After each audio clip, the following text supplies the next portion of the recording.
This podcast is brought to you by the American Enterprise Institute. If you like what you hear, please subscribe, rate, review, and share. Thanks for listening. Here's our show.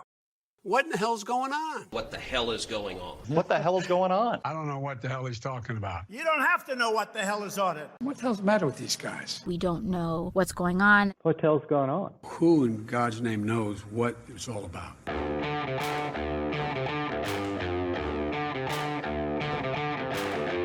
Hi, I'm Danielle Pletka. And I'm Mark Thiessen. Welcome to our podcast, What the Hell is Going On? Post-Trump election version number 46. What's going on, Mark? What the hell is going on is we're exploring what the hell happened to the Democrats. Because this election was, the Democrats are trying to figure out how the heck did the American people vote for Donald Trump, and not just vote him in an electoral college landslide, but in a popular vote victory.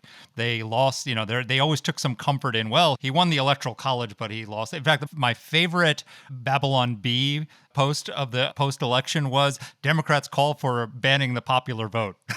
It's like you always hear the Democrats want to get rid of the electoral college. Democrats now want to get rid of the popular vote as well.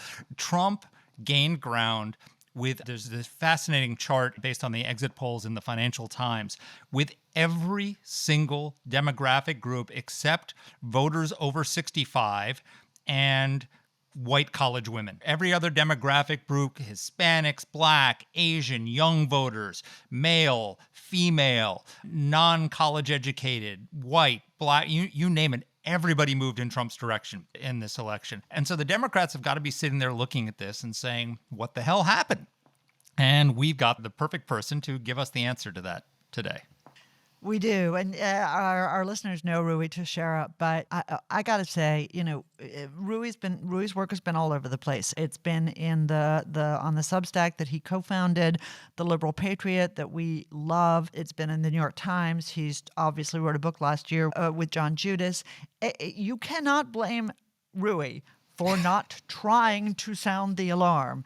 Yes. He was basically running up and down the street, ringing the bell, screaming, you got a problem. And I got to say, it's funny. I mean, I was also with all of the people who finally were saying, Biden's got to go. And again, Democrats were so offended by this truth that Biden's got to go. They were offended by what Rui had to say, and they're out of their minds. I'm going to give you everybody his bio in a second, but I really, it is not like the Dems were not getting some good advice. They were. And they just chose willfully to ignore it. You're stupid.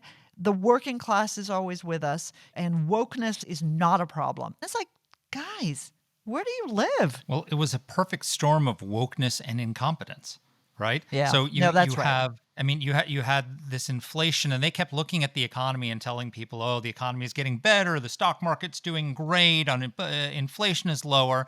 And I did a column a few months before the election explaining why people didn't think the economy was doing better. And it was simple. They started out the Biden years with record personal savings, and over 4 years spent down all their savings and racked up the highest level of personal debt and the highest level of credit card debt in the history of our country.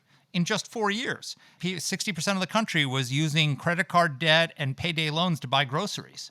1 in 4 people in the country were missing a payment and had to pay late penalties on their credit cards because they couldn't get, this was this year. So the economy was a disaster. And what did they hear from the Democrats? 1, the economy is better than you think it is. And 2, we need to open borders, trans rights, abortion, and those are the issues that we're campaigning on because those are the issues that people agree with us on. That was like a toxic mix of disaster and incompetence and wokeism that just made them completely unelectable. And irony of ironies, right? The anti-democratic choice of Kamala Harris, because the Democratic base would not have chosen her. Okay. In a primary, she would have gone down in ignominious flames as she did in 2019. And that was the added sort of slap in the face. Was it you who sent me that no, it wasn't. It was David Gerson who sent me that absolutely hilarious meme about Joe Biden when he came out to speak after the election and Trump had won. And The Joe smile on Biden his had face? this broad smile on his face. And the meme says, "This is the look of a guy who just watched his carjacker get T-boned by a garbage truck." It was just so perfect. And it was exactly right. And, yeah, Joe Biden, he's one of the reasons they lost.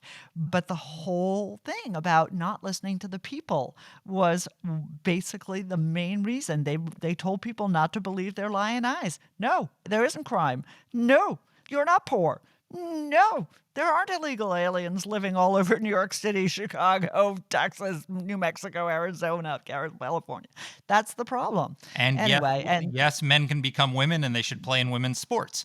and be in your daughter's bathroom. I still remember the day you said that to me, Mark, and I thought to myself, Mark is an idiot.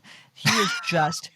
Well, I often think that, but in that case, I thought to myself, what the hell is Mark talking about? Nobody is advocating for trans women to be in girls' bathrooms. That is ridiculous. And damn, you were totally right, and even worse than what you thought. Crazy. And it was one of the most effective ads of the campaign was the ad. And the Trump campaign, the closing ad, they spent tens of millions of dollars on this ad. $123 million. There you go. $123 million on this ad. And the tagline was, "She's for they, them, Trump is for you." In fact, let's play the ad so people can hear what this was. Kamala supports taxpayer-funded sex changes for prisoners. Surgery. For prisoners. For prisoners. Every transgender inmate in the prison system would have access. Hell no, I don't want my taxpayer dollars going to that. Kamala supports transgender sex changes in jail with our money. Kamala even supports letting biological men compete against our girls in their sports. Kamala is for they, them. President Trump is for you. I'm Donald J. Trump, and I approve this message. I mean, damn. If that doesn't summarize the whole case for why the Democrats lost, I don't know what does. I couldn't agree with you more, and I suspect that most people in the Democratic Party now realize that is. Oh, I doubt it. Yeah, well, maybe you're right. Yeah. Maybe you're right. And they're going to give up anti-Semitism too. Oh yeah, right. Well, wait, that's not right. Woke is a virus. It takes a long time to cure it. Believe me, it doesn't. You don't just shake it off. It's not a choice. It's an infection, a mind worm. But enough about RFK. Let's get back to Rui Teixeira. Rui, who is our guest today, is a senior fellow at the American Enterprise Institute. He focuses on the transformation of party coalitions and the future of American electoral politics. He was a senior fellow at the Center for American Progress before he joined AEI. He is the co-author of the books The Emerging Democratic Majority in 2002 and Where Have All the Democrats Gone? The Soul of the Party in the Age of Extremes in 2023. Great book. Go out and get it. Here's our interview. Well, Rui, welcome back to the podcast. Hey, thanks for having me, guys. Interesting times, eh? Indeed, indeed. So you were right. They were wrong. How do you feel? Well, I'm not the biggest fan of Trump, so it's Yes. not like I got my MAGA hat on anything, but I think some of the trends that I tried to highlight for people and the ongoing weaknesses the Democratic Party had that it seemed hell-bound not to correct turned out to be about as big a problem as I suggested it might be, and despite being strenuously argued against by most people on the left. So, yeah, there's a certain amount of vindication there. Well, it's good to be right, but it's frustrating. Before we celebrate your rightness, which I think you really are, we're in some ways a voice in the wilderness, and a lot of people have suddenly realized, But tell us a little bit about Yeah.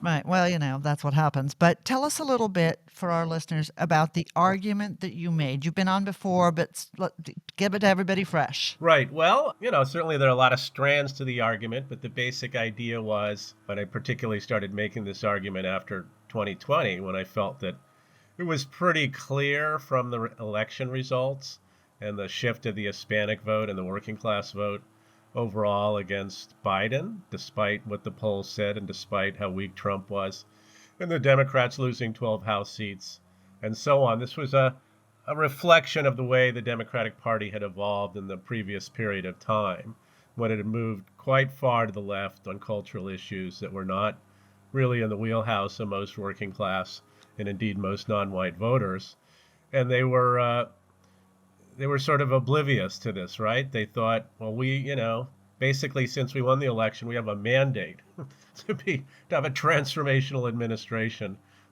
The masses are with us, and I thought that was highly questionable.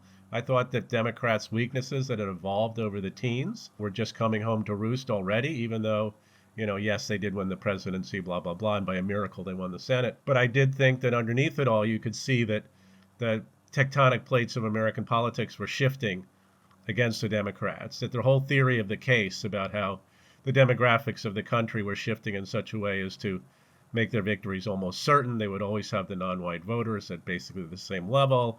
They could retain the working class support.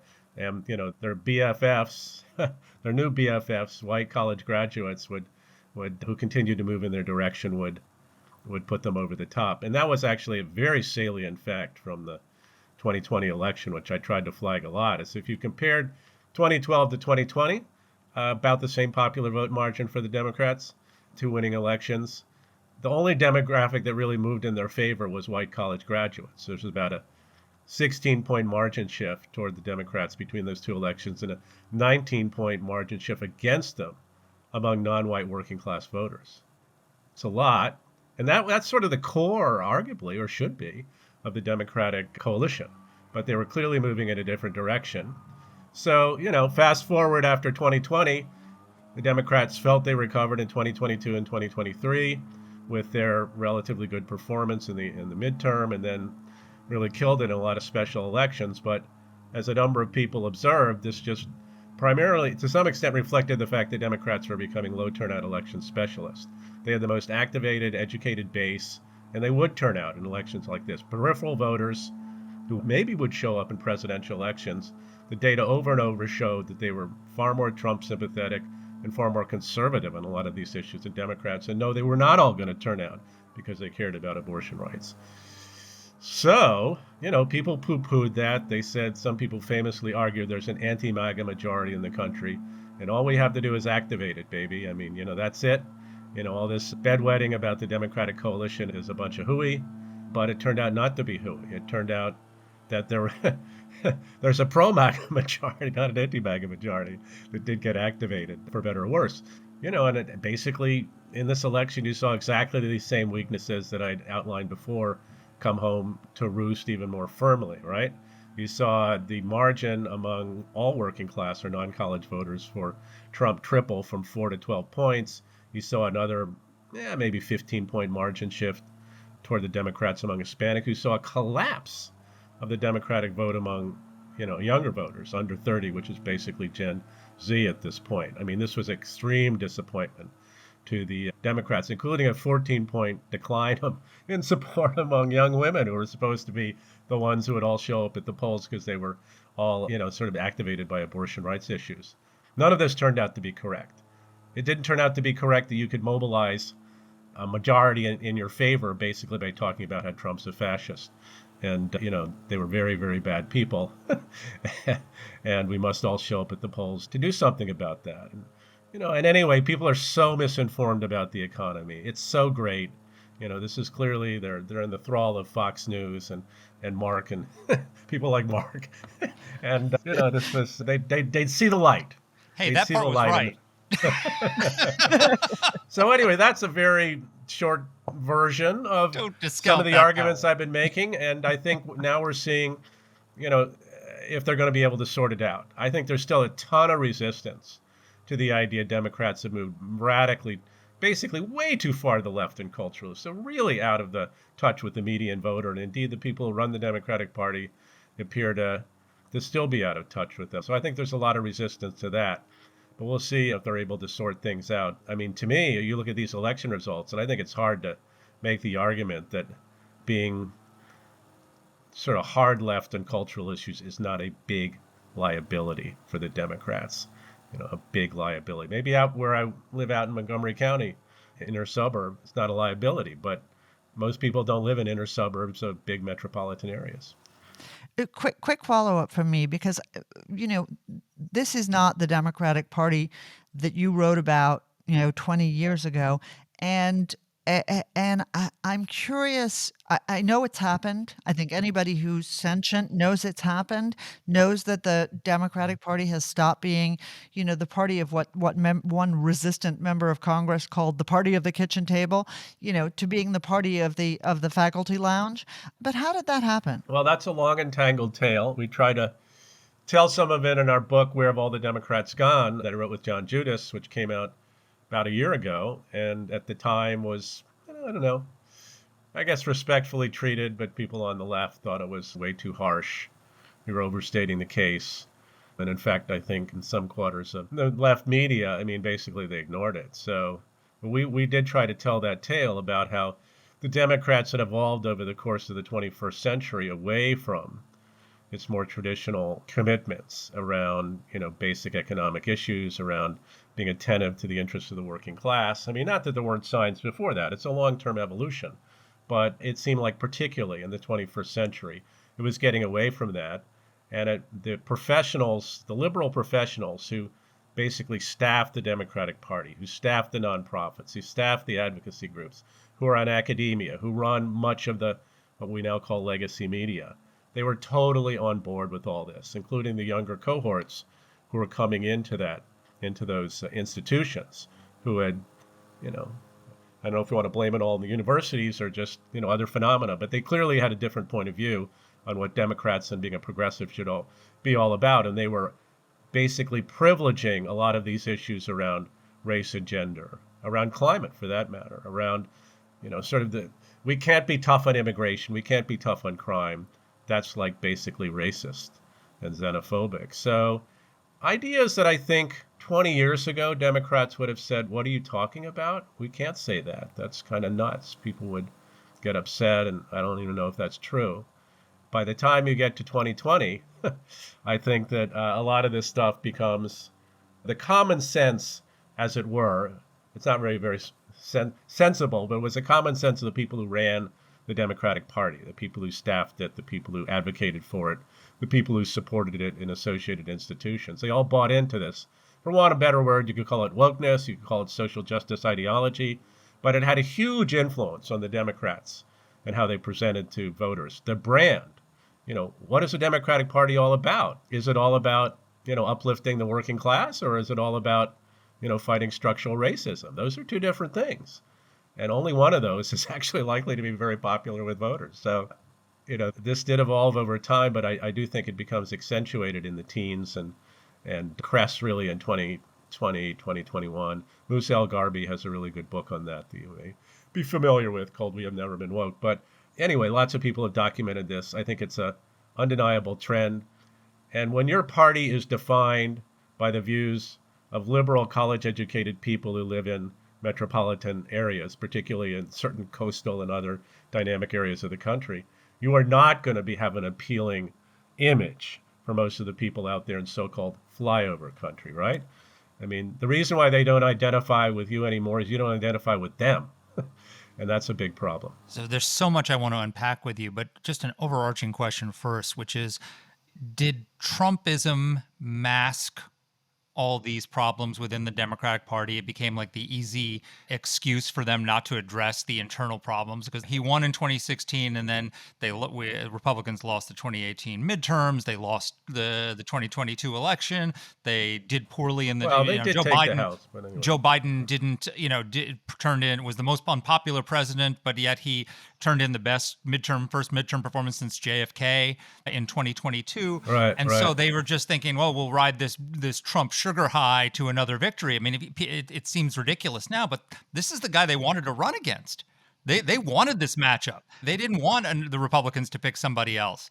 Was Trumpism, for a decade now, has it been masking all the internal problems of the Democratic Party? Yeah, I think pretty clearly that's the case. Trump really transformed the Republican Party and its base, and sort of ushered us into a much more populist era than before. And Democrats, starting in 2016, misinterpreted that as meaning, this is the rise of racism and xenophobia and the deplorables, and completely losing touch with what the data all said about how America was trending as a country. and what a lot of these voters were all about, including many, of course, who voted for Barack Obama, those racists. So this was an initial misjudgment fed by the visceral reaction of most of this educated liberal base of the Democrats, that Trump is the deplorable, right? He's so out of bounds that all we have to do is remind people over and over again of how bad he is. And, we don't have any internal weaknesses. What weaknesses? I mean, our only weakness is we're not going hard enough at Donald Trump. Let's keep on reminding people of how bad he is. And, that if you have that in your mind as your whole world outlook, Trump is a fascist or quasi-fascist, this populism stuff is all nonsense, or there aren't any real grievances behind it.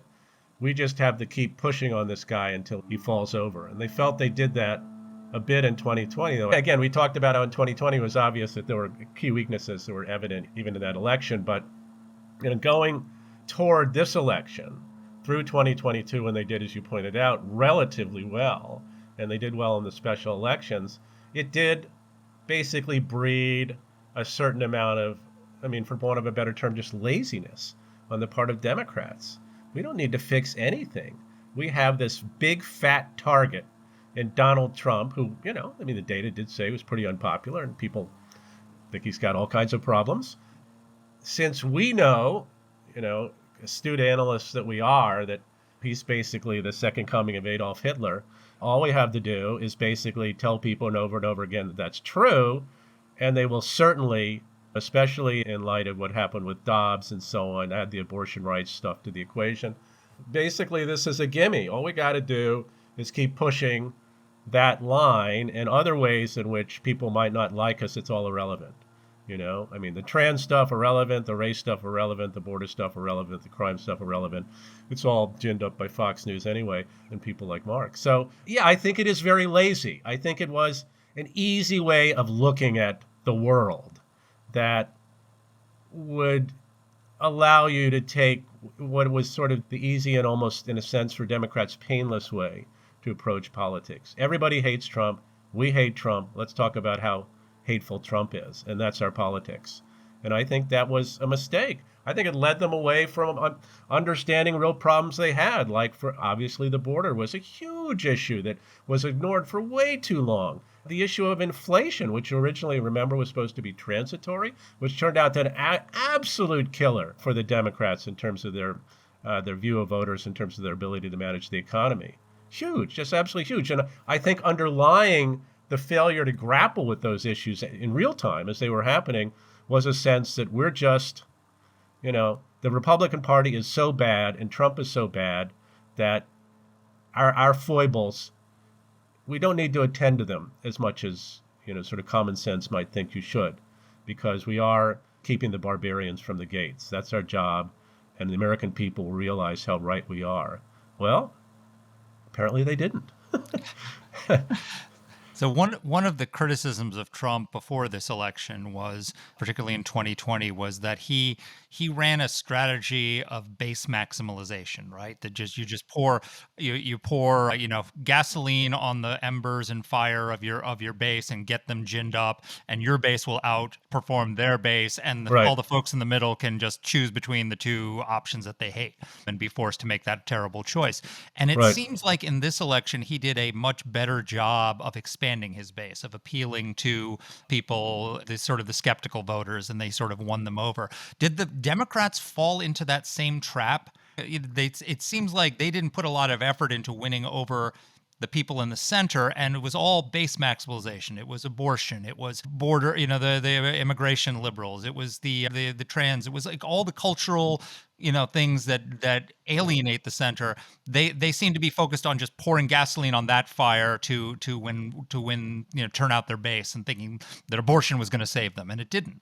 Right. Well, I think a lot of it is not just the idea on the Democrats' part that they would mobilize their base around some of these issues, but I think they truly did believe that despite the way some persuadable voters might not like them on some issues, that emphasizing the issues that they did emphasize would actually allow them to get enough of these swing or voters in the center, which again I think was an error in terms of understanding where these voters were coming from. But I think they basically talked themselves into believing that their strategy was simultaneously a base mobilization and, mobilize the center, get more people in the center on your side. They literally didn't understand how bad a lot of these issues were for them, for those persuadable voters. And so they never made much of an effort to reach them. Conversely, I think that for Trump, one thing people didn't understand about some of his, seemingly out there stuff he said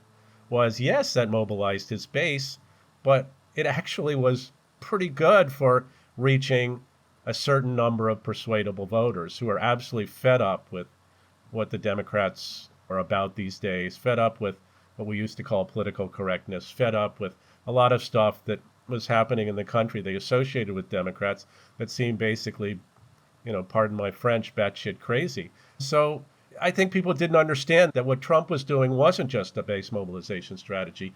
He realized what working class, Hispanic, white, whatever. I mean, working class people of all persuasions out there, of all racial backgrounds, they're just sick and tired of being sick and tired of where the Democrats are coming from these days. And, they didn't recognize the country they wanted to live in terms of what the Democrats seemed to be for.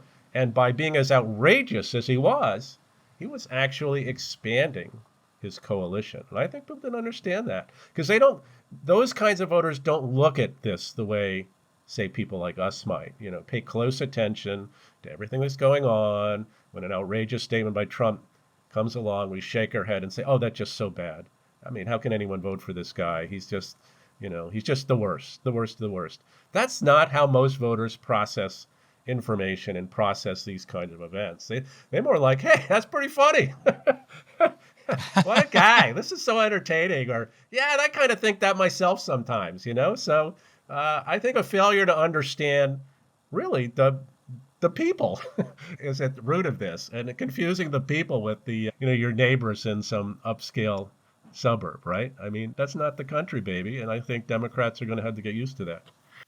So, did you see that really great piece that Eli Lake wrote about Trump's not a liar, he's a bullshit artist, and people know it? Right, exactly. Very, very good. That's what you just said, and I thought that article was fantastic because it really captured exactly what you just said, which is people don't look at Donald Trump and think, oh my God, how does he think I think that's true? They think, oh, that's kind of funny. He's entertaining. Yeah, right.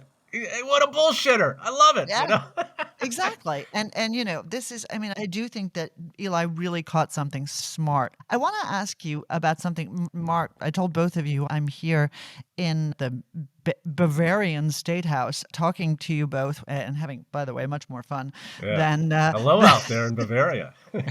It's so cold here, and there's still a lot of... The birthplace of actual fascism. Yes. Right. Oh, that. Right. Not anymore. These are our people now, and they're great guys. But very fine people. They are actual very fine people. You guys are the worst. But somebody said to me, well, we were talking about exactly, I was quoting you, Rui, and I was describing the problem with the Democratic Party. And he said, well, can't the Democrats turn it around? And I said, here's the problem. It's a trap.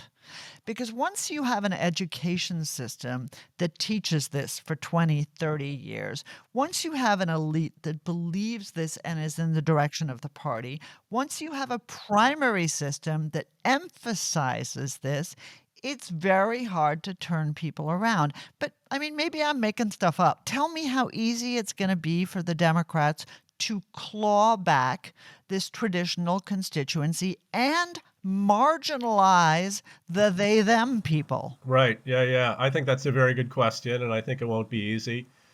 It's kind of like another version of the question people have been asking about, has wokeness peaked? Is it going away? And I think, it kind of peaked in 2020, 2021. We're seeing, you can even count mentions in the newspapers. You can do quantitative work on this. Just living in America, it's clear that it's not quite as awful as it used to be. People can talk about more things than they used to be able to. But what I always said to that was, okay, that's true, and that's good. But we should never forget that a lot of these people are ensconced in the institutions. They have money, they have power, they have positions, and they're not going to change their views overnight. They may sort of keep them more hidden or compromise a bit, but fundamentally they probably haven't changed the worldview. And as you point out, a lot of these people in the younger cohorts, they come out of institutions that have basically marinated them in this kind of outlook, particularly in the elite colleges. And they're still there. And, the colleges aren't changing that fast either. We'll see. I think there is some change now, but I think it will take some time. So kind of one of the big questions for the Democrats is like, this is really what you're getting at, I think, is even if they, in certain sectors of the party, they decide, okay, our image basically sucks. we got to do things really different. We got to really, radically compromise on a lot of these issues we thought were so important. And we got to appeal more to like the median working class voter. We just have to do that. And I think there are going to be a lot of people in and around the party saying, no, I don't want to do that. That would be wrong. That would be immoral. That would be racist. That would be throwing people, quote, under the bus. Whereas I think actually the best thing to throw under the bus is those people, those progressive activists who have led the Democrats down the primrose path. I say throw them under the bus, but I think it'll be hard. I do think it'll be a struggle, and it's not at all clear to me it's going to resolve very soon in a good way. How important in this election was the issue of radical gender ideology? So the Trump's closing ad, which he spent tens of millions of dollars on, was about this. And the tagline was, Kamala is for they, them, Trump is for you. It seems like this actually was a really key element, not because people prioritized transgender issues, though it was showing that they're completely out of touch. Trump is talking about the economy, about inflation, about all these things that you care about, and they're focused on this crazy stuff.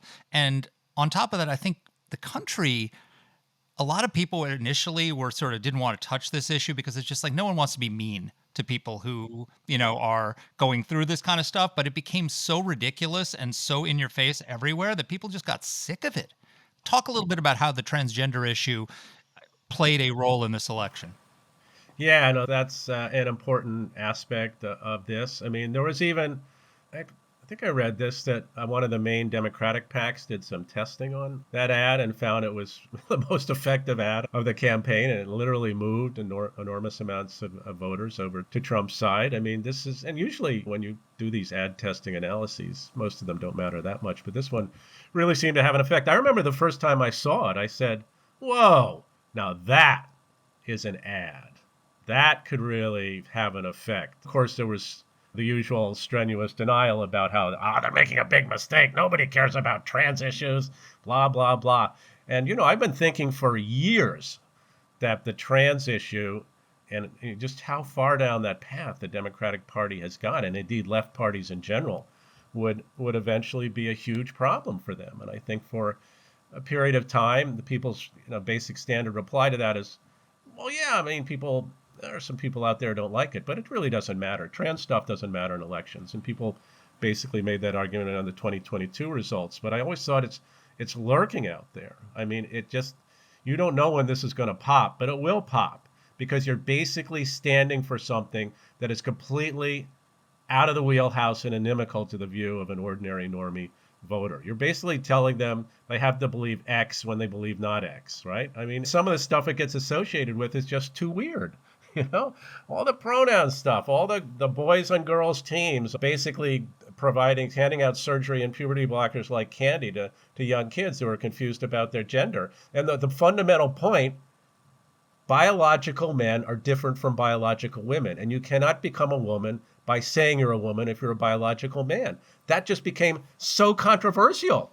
Controversial? What are you talking about? This is like, this is the kind of thing that makes people's heads explode. So I knew it would come back to bite them at some point, and I think finally it did. And I think not only the accumulated reaction and backlash against how far the Democrats have gone down this road, but as you were pointing out, Mark, it just symbolized for people, really underscored the way in which Democrats are concerned with issues that are just bonkers, basically, and they're not paying attention to the stuff I care about. It just made them seem, for wanting to use a popular word in this campaign, weird, really weird. And I think that ad really underscored it for them effectively. Democrats have lost the plot. They don't care about the stuff I care about. So maybe I should look elsewhere for my leadership. So I think that's brilliant ad, good play on the part of the Trump campaign, and it paid off. Yeah, it was a very smart ad, and I'm actually here on this trip with somebody from Florida, and he said if you think that ad was effective in English, you should have seen it playing all over Florida in Spanish. He said he said he was in a restaurant. This is our dear friend who was in a restaurant that is peopled by a lot of Latinos, and he said, the ad would come in on one of those annoying text messages we all got, and he said you could just watch their faces going, "Oh my God!" Right, I knew they were crazy. I didn't Right. know they were this crazy. Yeah. Yeah, exactly. But I want to, look, there's always a lot of schadenfreude after any election like this. And by the way, it doesn't matter, even for Republicans who are like, well, I have my doubts about Trump, but I'm not for Kamala. And that is a lot of people around D.C. for sure. They still were delighted to see Kamala kind of get her comeuppance. But I wonder how much of this triumphalism is permanent. How much of Republican victory do you see as a genuine realignment, or do you see it as very personality based? If you look at the races, you see a lot of Republicans ran behind Donald Trump, right? They didn't win where he won big. And I There was a wonder lot of if split ticket in this election. It's interesting, yeah. Yeah, it was super interesting. And for me, I asked the question whether in 2028, and God forbid we should not start talking about 2028 right now, this is actually replicable with somebody who isn't Donald Trump and who doesn't have that large personality and that crossover appeal. What do you think? Right. Well, the short answer is we don't know. But actually, Judas and I have a piece coming out in the New York Times this week, basically asking the question, is this an historic realignment? And our argument is, to telescope it, it's a rejection of Harris and the Democrats, but it's not at all clear it's really a realignment. It sure is a realignment in the sense key voter groups have moved toward the Republicans, the Democrats are in disarray. That is a marker of a potential realignment. But ultimately, realignments have to be driven by basically delivering for the coalition that puts you in office and consolidating their support. And I think, we think that's where they're going to run into trouble. There's all kinds of things that might go wrong, obviously, in a Trump administration. It's not even clear what his economic policy is going to be, and whatever that policy is going to be, it's going to deliver for his voters. And I think without that magic ingredient, you don't really have a realignment. You have a reaction against, the other party. And I think that's why I think a lot of people love Trump out there. There are a lot of people who voted for him because they can't stand the Democrats. So you have to deliver for those people, particularly, again, the burgeoning working class base of the Republicans. What are you going to do for them? Because they're not going to stick with the Republicans forever just because they hate the Democrats so much. You've got to basically make their lives better, make the country better. And I think that could be hard. There's a lot of things Trump might do in his administration that actually would not work economically or work politically. What if he really tries to deport every immigrant in the United States? What if he really does raise tariffs to 60%? There's a lot of other things. It's not a coherent policy. It's not a workable policy. To the extent that they try to really implement that stuff, I think it could lead to all kinds of problems. But I think, conversely, if they have a successful administration and there's strong economic growth and people feel, and there's not another bout of inflation, and people feel like the country's getting back to a kind of normal working class people are comfortable with, and they feel like there's good upward mobility, I think absolutely the Republicans could continue progressing in a non-Trump era. And that would really be more of a realignment. So if you get J.D. Vance in 2028 running on top of a successful Trump administration, absolutely possible. I can see a million ways that that'd go wrong, but I think it is quite possible. And I think people out there who are denying it's possible are kidding themselves. And that's why I think Democrats really need to up their game. Because I think the temptation, again, back to sort of taking the easy way out, is okay. We had a bad election. Incumbent parties all over the world, they're getting their ass kicked. What we basically will do is wait for the Trump people to screw up, and then we'll come roaring back. And we basically will be, our same old will look better than the people in power. So that's what we'll do. We won't really fundamentally change our approach to things. And I think that's quite possible. And it's defensible strategy. I mean, they might screw up and then, you will become the incumbent party again and will continue on this 50-50 teeter-totter.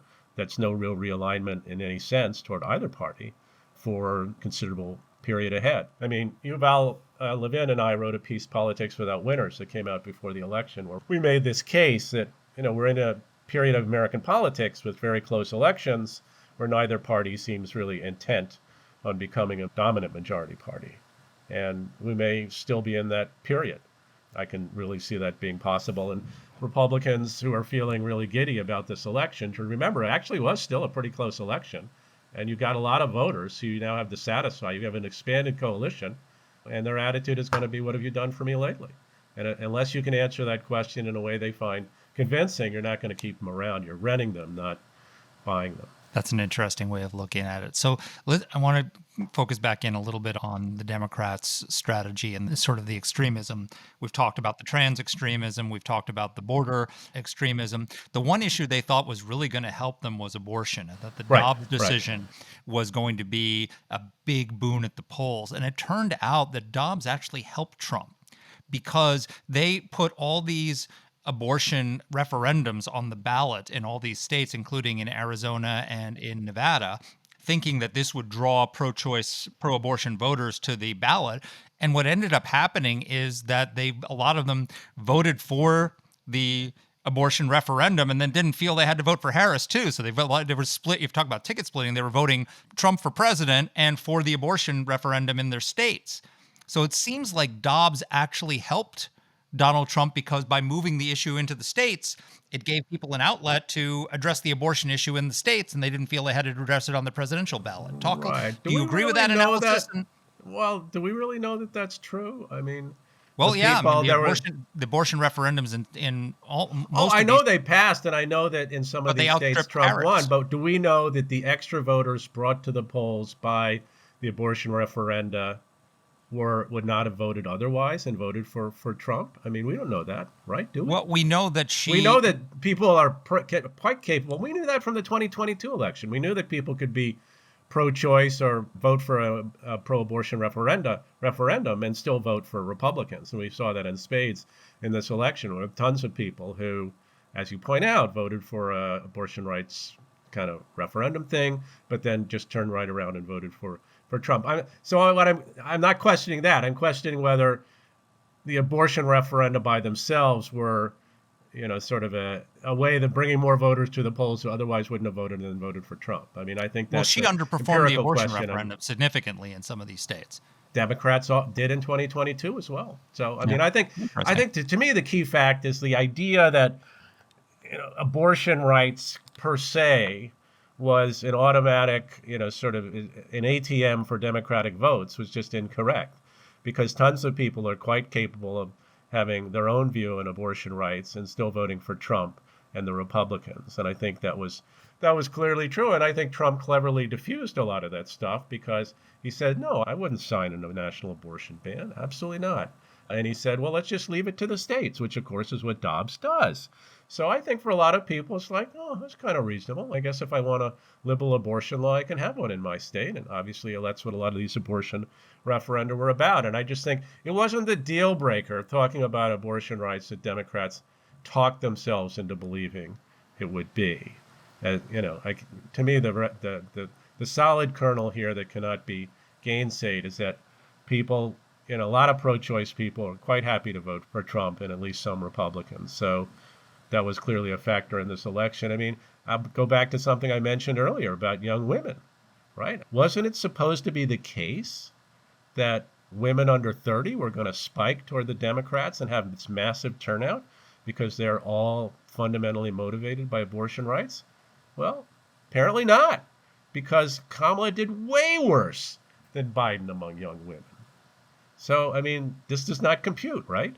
Obviously, voters are more complicated, including young voters, including young women voters, than Democrats were thinking they were. I guess, back to your question, I wouldn't say Dobbs boomeranged on the Democrats, but I think it just didn't have the payoff they thought it was going to.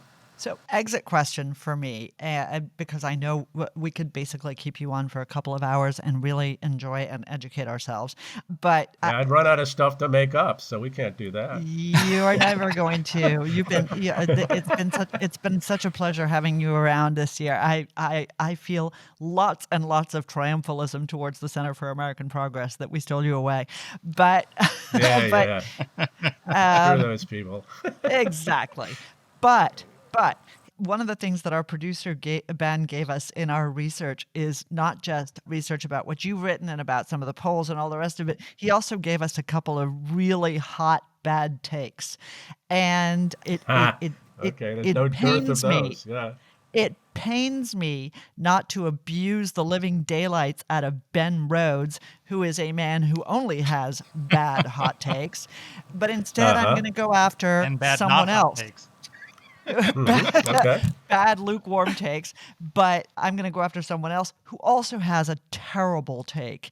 And I want to know what you think about this. Peter Beinart, who wrote in the New York Times that over the past year, Israel's slaughter and starvation of Palestinians, a bald-faced lie, funded by U.S. taxpayer, and live streamed on social media, has triggered one of the greatest surges in progressive activism in a generation.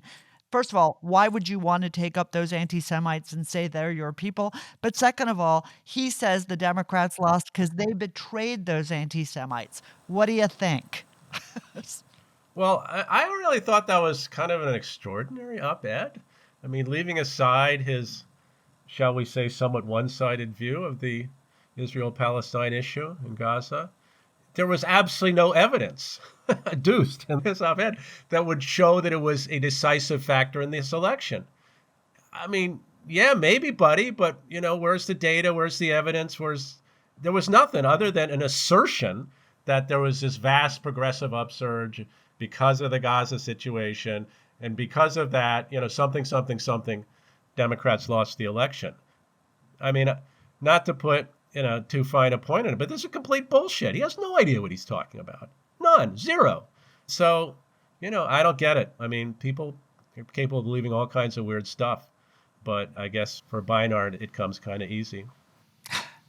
Well, exit question for me. So after the 2012 defeat of the Republicans and Barack Obama's victory, they had the famous autopsy. Oh, yes. And the autopsy was basically, we need to move to the center and we need to reach out to Hispanics on immigration and we need to do all these sorts of things to make ourselves more appealing to the center. And basically Republican voters said, no, we're going for right-wing populism. And they moved to the right and they embraced Donald Trump. And it worked for them, right. It seems to have now. What does this presage for the Democrats as they undertake their own autopsy post-2024? Are they going to look at this? First of all, why are the two situations different? And two, are Democrats going to take the lesson that they should move to the center, or are they there to take the lesson we need to double down on progressive activism and our base abandoned us because we weren't pure enough and we need to go and energize them some more? Well, what do you think is likely to happen and what should happen? I think it's going to be kind of a muddle. I mean, I think the thing about the essentially ignored RNC autopsy is it kind of dominated the discourse there for a while after 2012, at least, sort of it was widely known about. I mean, it was influential in Republican circles. I think in the Democrats' world after this election, there'll be a number of different autopsies and they'll say different things. I mean, you'll have the way to win lefty autopsy, you'll have the anti-MAGA activist autopsy, you'll have something associated with more centrist people that'll be an autopsy, some Latino groups will do autopsies, and they'll all say pretty different things. And a lot of them, I think, will stop short of the more root and branch reinvention and rebranding of the party that's probably necessary. And again, back to something I said earlier, I think that on cultural issues, this will really be something that people still treat very gingerly. And I think one popular approach will be, well, okay, we just weren't economically populist enough. If we just turn up the volume on economic issues and talk more about the kitchen table, that mythical kitchen table, we won't really have to change much at all. Maybe just be a little bit more moderate. And I think that's going to hang them up. I do. I think it'll be a muddle. I think what they do need is some more root and branch rebranding of the party. I mean, you need a come to Jesus moment, backed by the key leaders of the party. We no longer are the party of the working class in this country. We've got to do things really different. We got to move to the center, in an unqualified way on a lot of these issues. I think that's what would be better for them.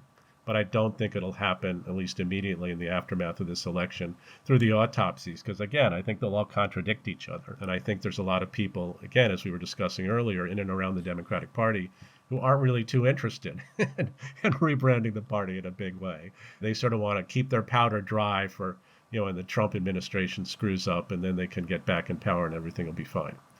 So that's where I think things will be in the immediate aftermath. I think by the time you get to 2028, we'll see, and the next presidential cycle really starts. We'll see if someone comes out of the woodwork, some political entrepreneur in Democratic ranks who realizes, has a more astute version of how to rebrand the party, who realizes how necessary this is. Maybe Josh Shapiro, just to pick a name, decides, I'm going to be that guy. I'm going to be the guy who can beat J.D. Vance. And because I realize how hard this is going to be, I'm just going to have a really different approach. And I'm going to compete in the primaries on that basis. And I'm going to beat all those other people who aren't willing to really change their approach. And then, there's a groundswell of support for him. And there's discussion in the discourse in the papers and whatever. And the next thing we know, he's the nominee and he beats J.D. Vance. So I don't know. Anything's possible. I'm just saying, that is probably when we'll see things change a lot, if they do. And I have my doubts about that. But I think in the immediate aftermath, I'd be pleased if the Democrats really, realize the depth of their problems and really change their approach quite dramatically.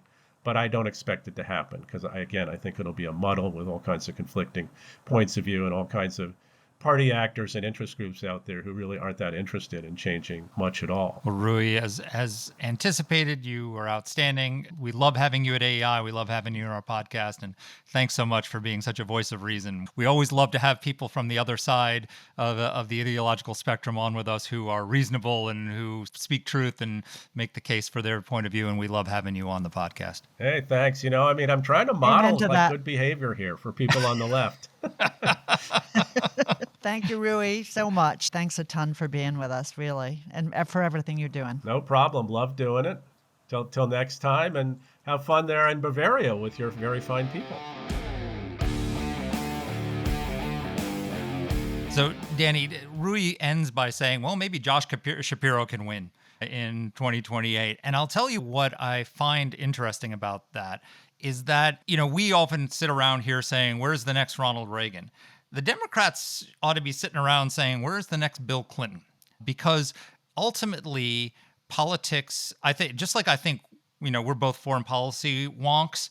I believe in the great man theory of history. I believe that history is made by great men and great leaders.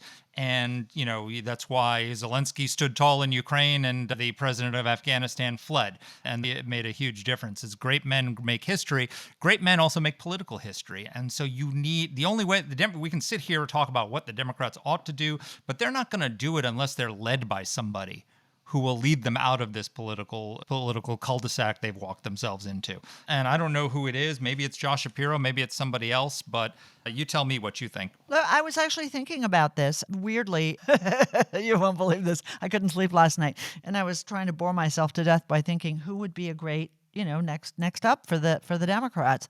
And yeah, look, I don't know Josh Shapiro. The honest answer is I think he would have been a much better choice, obviously, for Kamala Harris. We said that at the time. For me, it was deeply offensive that he was clearly not chosen for at least one reason being that he was pro-Israel and Jewish. But, he could end up being like a lot of Republican governors who we thought were the next great thing. People who were wonderful governors, Scott Walker, Ron DeSantis, people who we thought were the knight in shining armor that were going to come along and lead the Republican Party into the next generation. And the reality is when they hit the ground, they didn't make it. And so I don't know if Josh Shapiro is the man. The Democrats have a lot of young governors. If they end up with someone like Gavin Newsom, who definitely sees himself sitting in the Oval, they will doom themselves to yet another humiliating election cycle, because that guy encapsulates everything that's wrong with the Democratic Party and more. I'll tell you something, so I'm going to dissent from that view a little bit.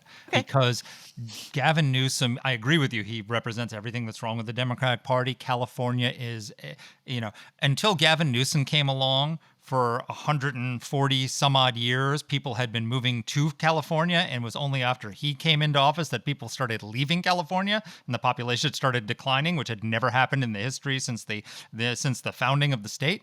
So, absolute disaster. But he is incredibly talented. He is an incredibly talented politician. If you watch the debate that he had with Ron DeSantis on Hannity of all shows, right? He walked into a room which was stacked against him, and Ron DeSantis absolutely crushed him on points. He crushed him on the substance. An average voter looking at that said, this is a really nice guy. This is a really smart guy. He was so appealing.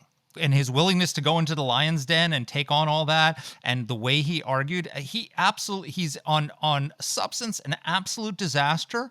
He looks like a president. He's handsome. He looks presidential, and he's charming, and he's smart. I don't know that that's a disaster. Does the disastrous policies and what his record is in California doom that? Maybe. Probably. It should. But I don't know. I don't know if that's the case. Number one thing to driving, my final point, and then I'll hand it over to you. Just like I believe in the great man theory of world affairs, candidate quality is the number one determinant of elections. And one of the reasons Donald Trump won, including all the problems of the Democrats that Rui told us about, including all the other things, is that he was a really, really good candidate, and she was a really, really, and that is as much a factor as any of these underlying issues. And so you put up a good candidate, good liberal against a not talented conservative, and you could have a different outcome. It could be a tipping point. Okay. That's all good advice for somebody. I just want to end on this note. Fine. Gavin Newsom, if you would like me to make you a T-shirt saying, Mark Thiessen, Washington Post, Fox News, AEI, what the hell, says you are good-looking, presidential, charming, and smart, I'm going to make that for you on my own dime. Let me know, Gavin. I'm giving you an honest scouting report.